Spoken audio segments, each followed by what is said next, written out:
Estimados oyentes, reciban una cordial bienvenida al espacio donde el derecho se encuentra con la reflexión profunda. El abogado científico. Este foro es nuestra dedicación a explorar las intersecciones entre las disciplinas jurídicas y el pensamiento crítico, ofreciendo un escenario para el diálogo intelectual y el desarrollo personal en el mundo del derecho. Acompaña a Andrés Arellano en este viaje de indagación y descubrimiento.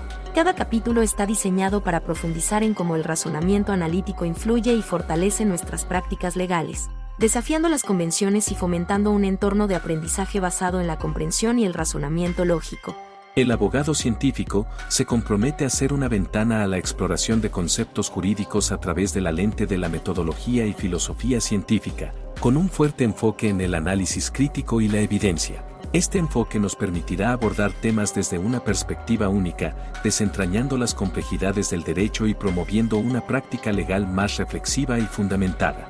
Así, los invito a embarcarse en esta aventura de conocimiento, donde juntos exploraremos los principios que forman la esencia de la abogacía. Prepárense para un viaje hacia la comprensión profunda y el enriquecimiento intelectual. Bienvenidos a El Abogado Científico.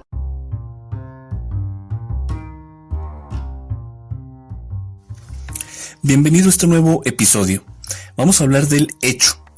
El hecho que es imputado, el hecho sobre el cual versa la vinculación a proceso, el hecho que es acusado, el hecho por el que se sigue el juicio y el hecho por el que es condenado o absuelto el acusado.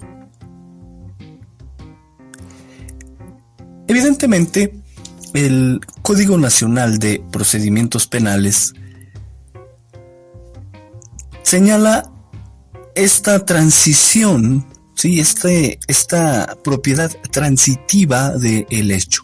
Es decir, el hecho el hecho sobre el que se emite la vinculación a proceso tiene que ser el hecho que llega a juicio mediante la acusación y auto de apertura a juicio oral.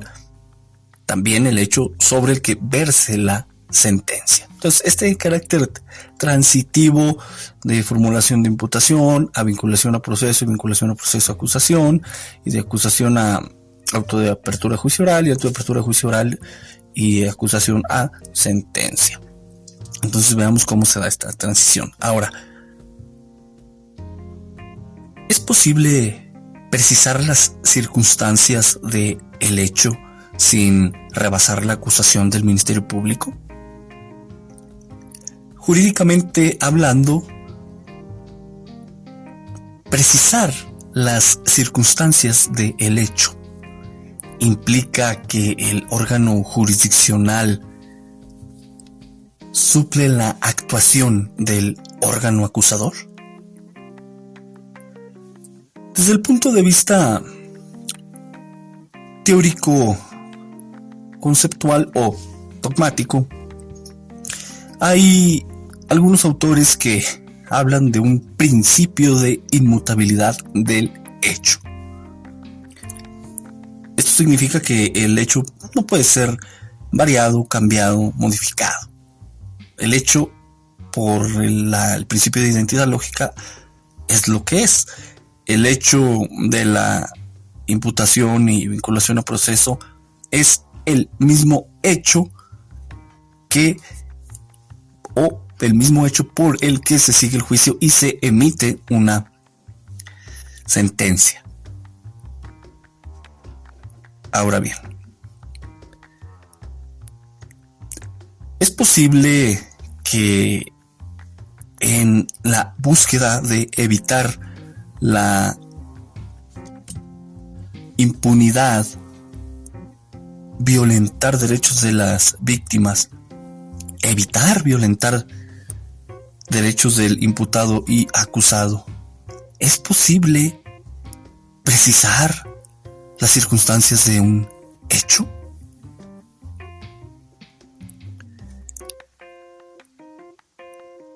Sí, en teoría, algunos tienen la postura de que no.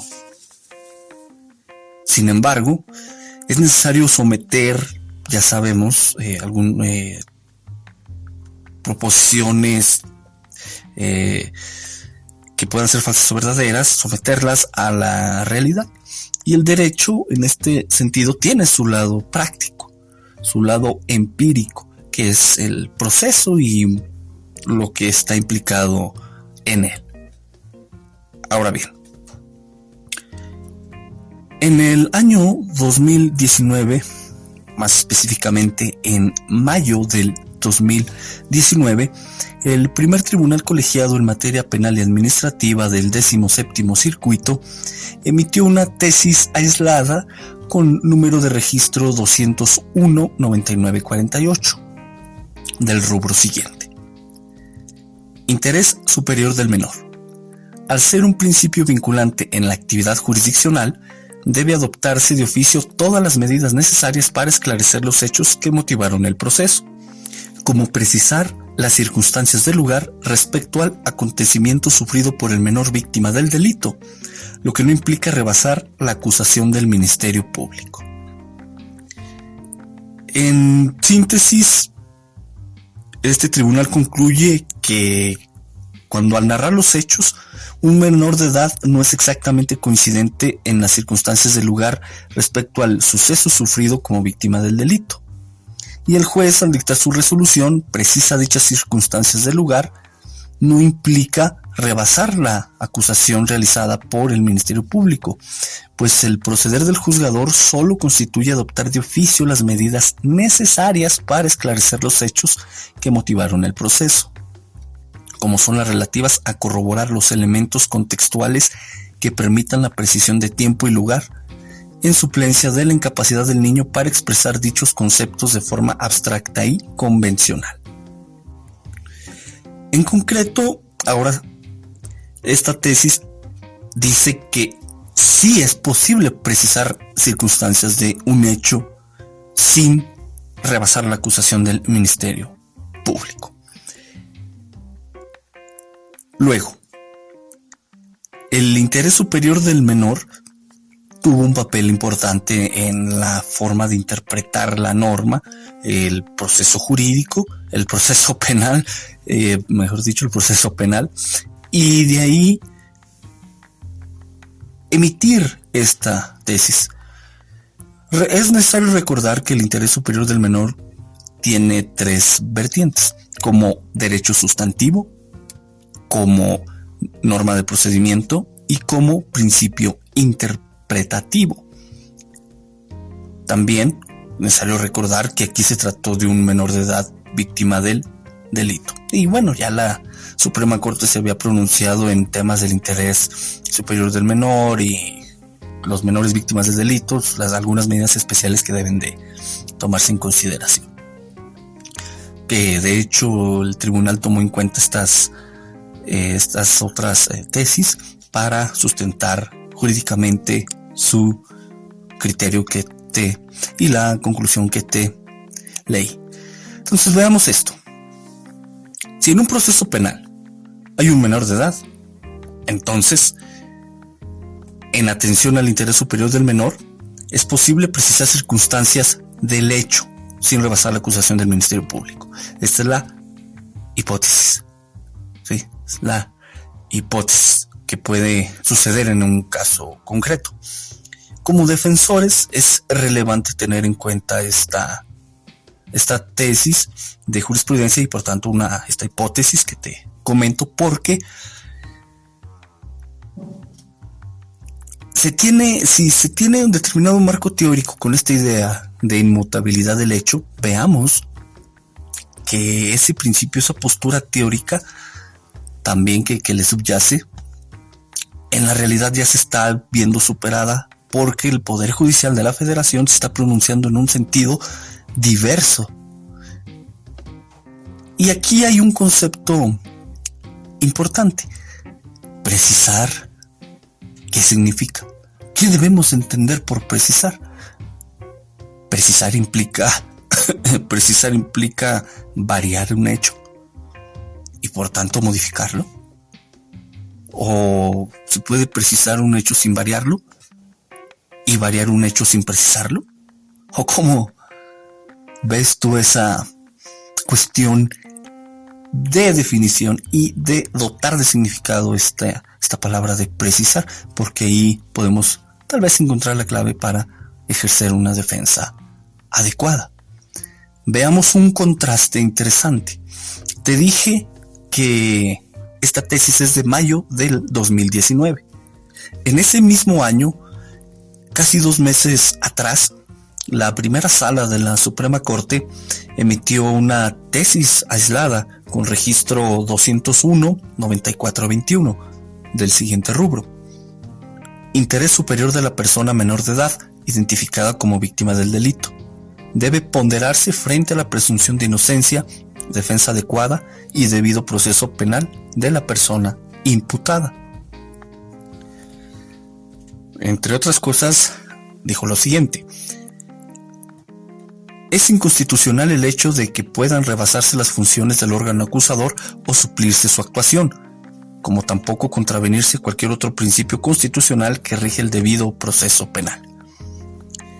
Es inadmisible que bajo la aducida tutela de la persona identificada como víctima puedan vulnerarse los derechos de la persona imputada, incluso bajo el principio del interés superior de la infancia y adolescencia, y aún en los casos más extremos. Cierro cita.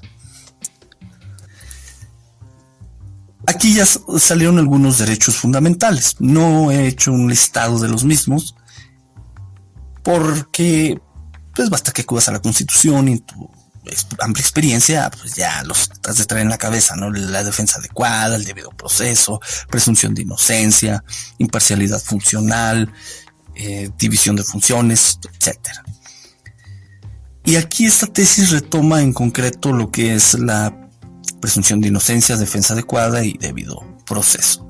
Y hay una cuestión interesante, que es el tema del interés superior del menor, en tanto realizar una ponderación con los derechos fundamentales del imputado y o acusado.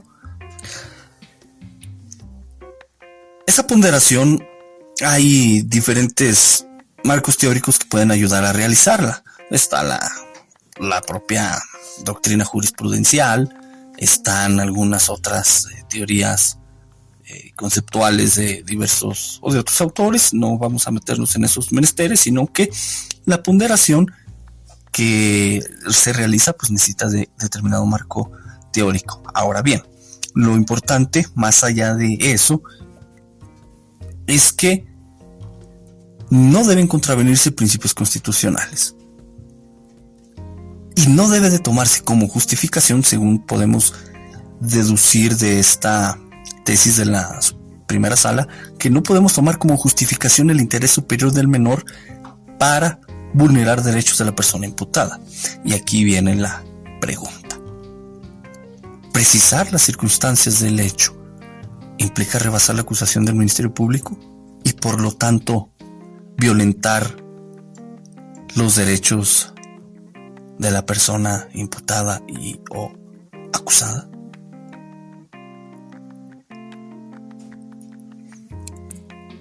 Veamos un ejemplo. Cuando se está ahí en juicio en un caso real, no teórico, no hipotético como los de los libros, sino un caso real, cuando estás ahí inicialmente en la formulación de imputación, pues ya sabemos que se hace saber el hecho por el que se ha abierto una investigación en contra del cliente. Se dan las precisiones técnicas, que ya sabemos que si el hecho no quedó claro, tal vez alguna cuestión, pues preguntar para precisar. Y la cuestión del tipo penal, importante también. Centrándonos en el hecho, se da el periodo constitucional, 72 a 144 horas, y viene la etapa de vinculación, la continuación de esta etapa de vinculación. Se te da el uso de la voz, y ahí puede pasar algo interesante. Estamos hablando a un nivel hipotético. Si estamos en la etapa de vinculación, entonces tú vas como defensor, a defenderte de un hecho que ha sido imputado, ofrecer datos o medios de prueba. Vamos a decir que ofrecer elementos de prueba para no ser tan Datos de prueba, medios de prueba. Elementos de prueba. Ahora, ¿el Ministerio Público puede precisar alguna circunstancia en ese momento, en cuanto tú termines de exponer y luego le conceden el uso de la voz? ¿Puede precisar? ¿O la precisión tiene que ser antes? ¿Con base en qué? Ahí entra la cuestión. Si en ese caso real existe una víctima y se atiende al interés superior del menor para precisar tiempo y lugar, o tiempo o lugar, es posible, es constitucional. ¿Cómo te defenderías? ¿Cómo defenderías a tu cliente? Luego, si no se da, pues bueno, ya te defendiste de un concreto hecho. Vamos ahora a la auto de vinculación. Pues se dicta por el hecho que ha sido imputado. Después viene la acusación.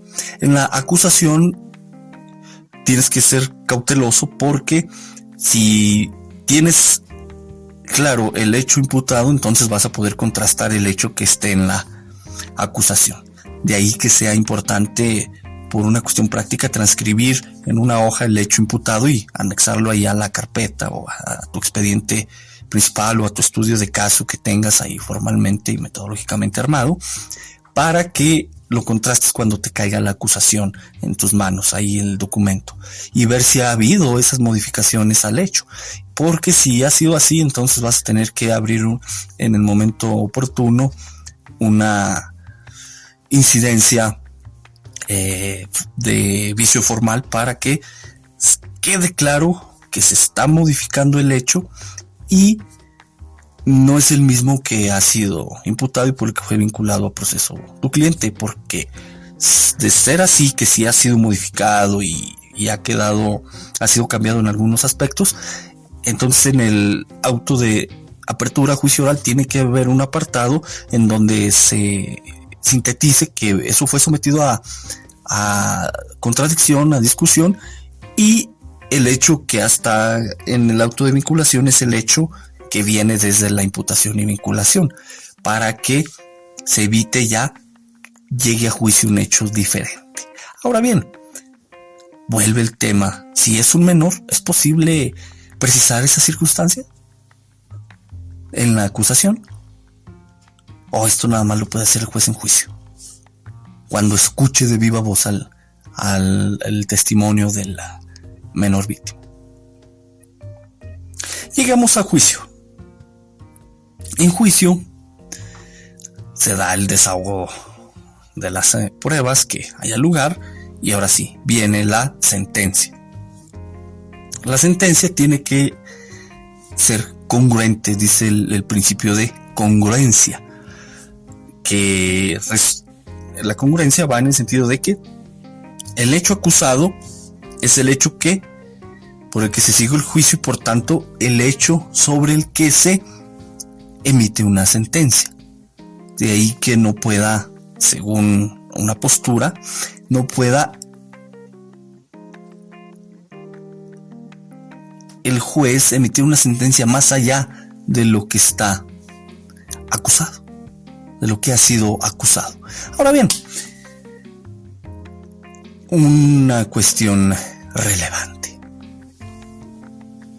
El debido proceso indica que una persona debe ser emplazada al juicio, debe hacerse su conocimiento que hay un juicio iniciado en su contra, tiene que dársele la oportunidad de ofrecer y desahogar pruebas, alegar, y ya poder ejercer actos defensivos, ¿sí? Y esto implica ya este derecho de defensa, ¿no? Dentro de, o yo lo veo así como una inclusión del derecho de defensa en el debido proceso penal, pues defenderse de determinada acusación que conozca bien. Luego, esta postura dice que si en la sentencia se cambia el hecho, se precisa alguna circunstancia, entonces el hecho se modifica, se violenta el debido proceso, porque esa persona ya no puede defenderse de ese nuevo hecho. Es decir, ahí empieza a conocer ese nuevo hecho, pero a su vez está siendo sentenciado sin haber tenido oportunidad de ofrecer pruebas, desahogarlas, alegar en contra de. Otra postura indica que esto no es así, que pudo defenderse de un hecho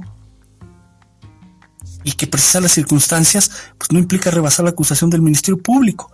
Implica, en el caso que hay un menor, pues estar al tanto de que los menores tienen problemas de expresar conceptos de forma abstracta y hay que, para evitar la impunidad, evitar que el culpable quede impune, ¿no? Y esto ayuda a tomar las medidas necesarias para esclarecer los hechos, siendo de oficio. Aunque la Suprema Corte diga que no deban vulnerarse los derechos de la persona imputada, incluso bajo la justificación del interés superior de la infancia y adolescencia. De ahí que en la práctica el Poder Judicial toma este tipo de determinaciones.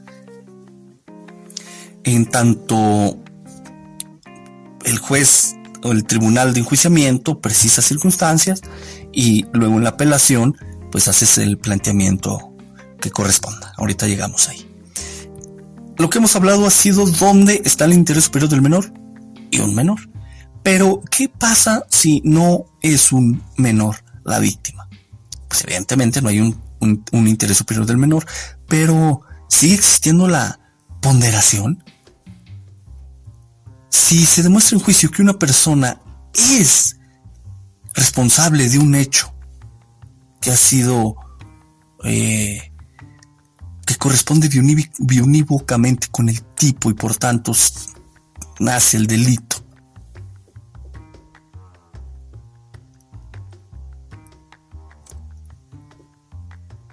esa persona que es responsable, aun y cuando se haya precisado la circunstancia del hecho, sea tiempo, lugar, ¿tiene que quedar libre?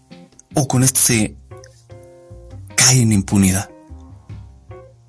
En estricto rigor, pues yo sé que como abogado se te va a venir a la mente, pues lo siento mucho. O sea, si no se acreditó el hecho, por mucho que se demuestre tu responsabilidad, el hecho no se puede cambiar y por tanto tiene que ser libre la persona. Sin embargo, el Poder Judicial piensa lo contrario. Si ya la persona está demostrado que es responsable de un delito, no porque no se haya acreditado tal circunstancia del hecho, tenga que quedar libre, porque eso es impunidad.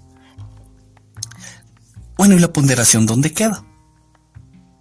Si es un menor, la ponderación cae, entre otros derechos, con el interés superior del menor en tanto su aspecto de derecho sustantivo. ¿Y qué derecho del acusado? Pues defensa adecuada o debido proceso, o uno y uno independientemente. Es un ejercicio conceptual complejo, un tanto denso, ¿sí?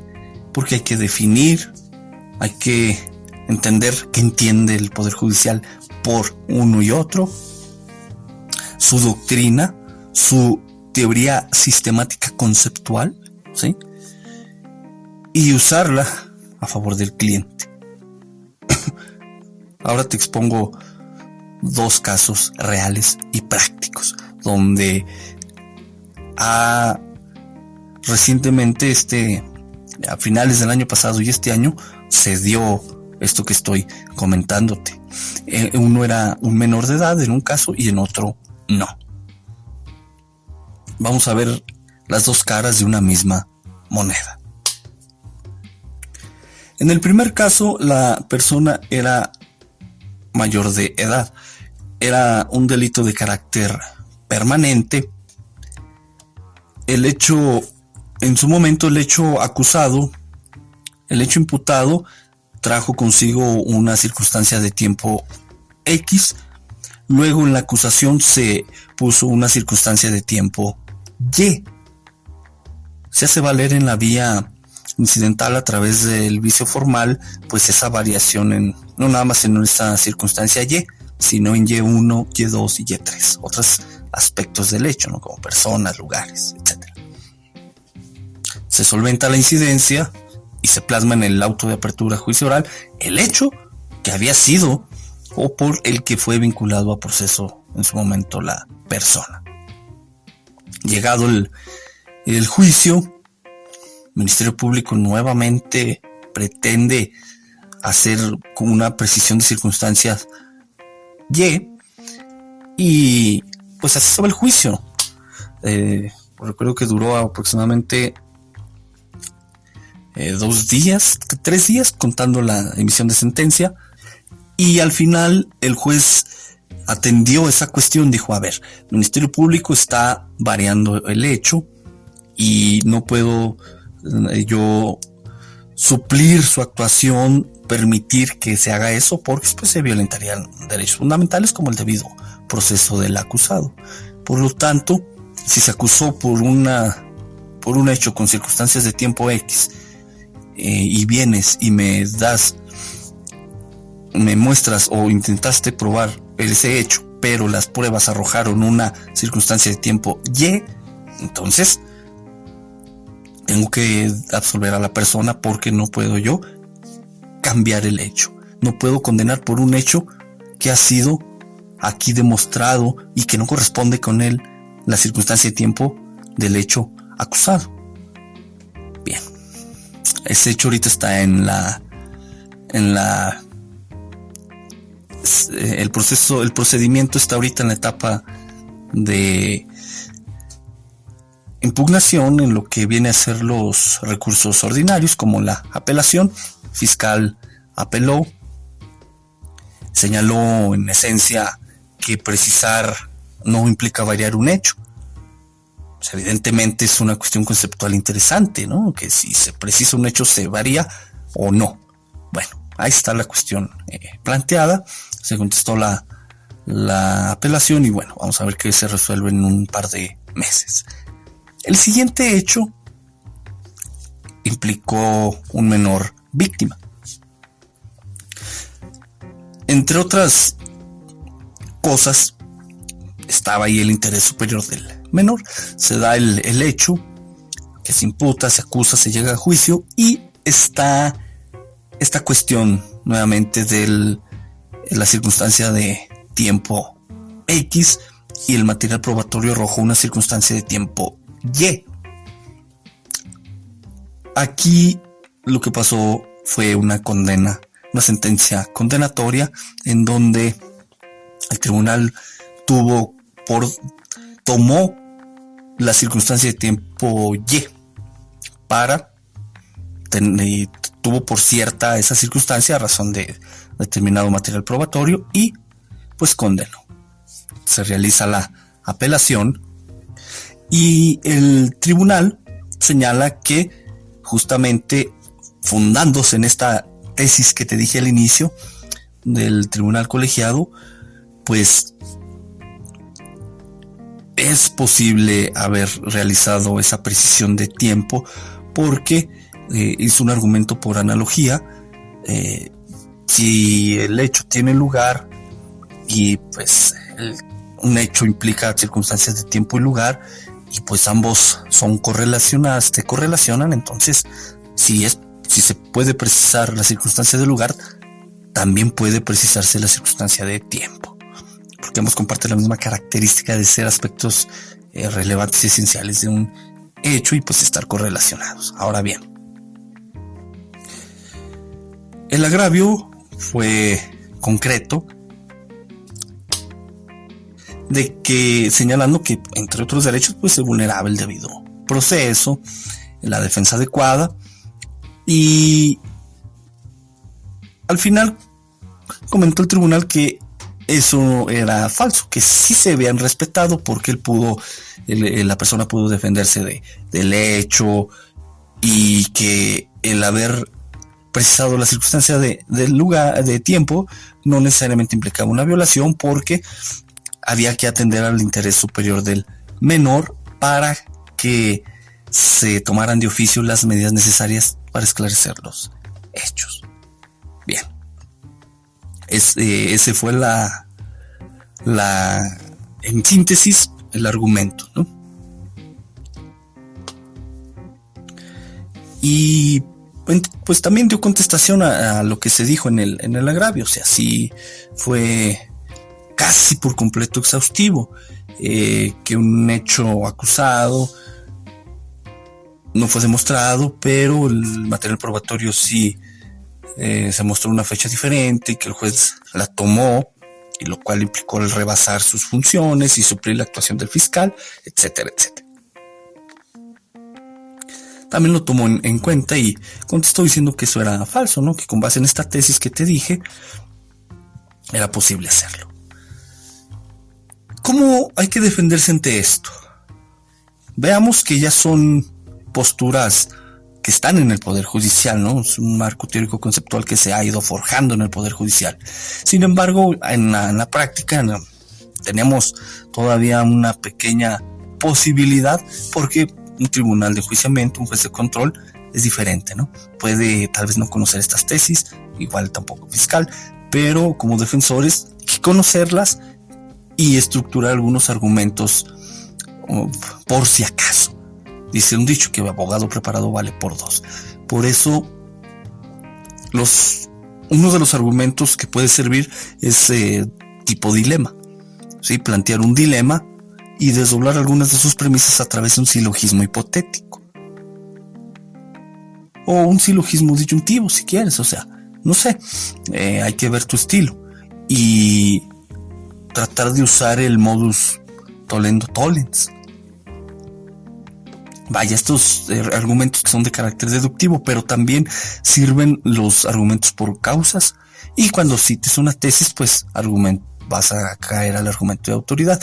Ahora bien, si se toma en cuenta una tesis como defensor, que sean tesis que nos ayuden a tener una definición para saber qué entiende el Poder Judicial por tal concepto, o bien una tesis que delimite la actuación o fije un principio o regla de actuación de determinado juzgador, o bien que se fije ya un criterio jurisprudencialmente que sea de carácter obligatorio.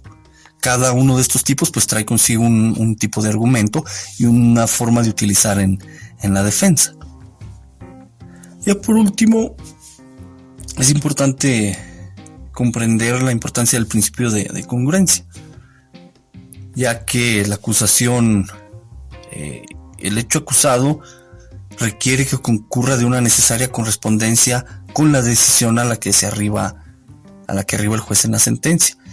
Y pues esto prohíbe al juez condenar por hechos distintos a los que fueron acusados. En este sentido, este principio es interesante ver qué impacto tiene, porque igual pueden encontrar que no sea un principio, sino una regla de actuación. Para mí parece más una regla y por tanto va a tener ciertas excepciones, como ya ha tocado vivirlas. Te dije que íbamos a ver dos caras de la misma moneda. ¿Cuál es esta moneda? El hecho. Una cara dice que no es posible precisar circunstancias del lugar del hecho porque implica rebasar la acusación del Ministerio Público. La otra dice que sí es posible precisar circunstancias del hecho sin que implique rebasar la acusación del Ministerio Público. Vamos a ver si esto acaba en alguna jurisprudencia más adelante. Mientras tanto, pues las personas van a tener que estar padeciendo estas cuestiones, dado que según el tipo penal o la clasificación jurídica de la que se trate, la persona va a estar o en prisión preventiva justificada o en alguna otra medida cautelar. Te dejo estos datos, interprétalos, analízalos como te venga en gana según tu marco teórico, y es un tema relevante para la cuestión defensiva. Nos escuchamos en el siguiente episodio. Excelente semana. Hasta luego.